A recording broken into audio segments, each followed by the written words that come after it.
In today's video, I'm going to teach you how to filter a Power BI measure by selected dates.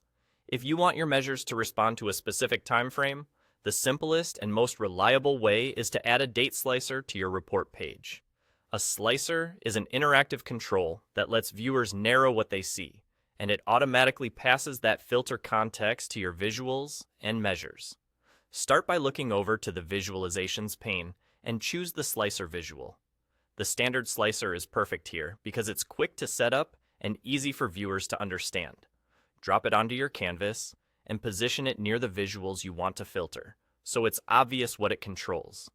Keeping the slicer on the same page ensures the filter applies to everything you see there. With the slicer selected on the canvas, head to the Data or Fields pane and pick your Date field. Drag that date field into the slicer's field well. If you have a dedicated date table, use the main date column from that table. Make sure it's a true date type, not text, so you get the full range and calendar behavior. Once the field is in place, the slicer will show a date control.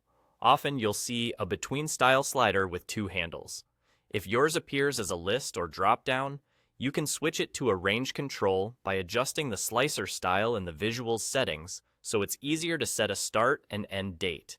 And there you go. Use the two handles on the slider to choose your start and end dates, or type in exact values if you prefer. As you adjust the range, watch your report update instantly.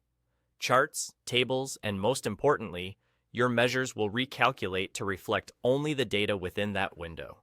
That's because measures are dynamic and respect filter context coming from slicers on the page. If a measure doesn't change as expected, double-check that your date field is related to your fact table and that the relationship is active. Also consider whether the DAX in your measure intentionally removes date filters. Otherwise, no extra configuration is needed. The slicer does the heavy lifting. That's all.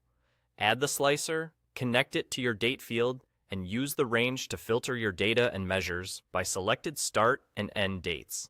Save your report, and you're ready to share an interactive time-filtered experience with your audience.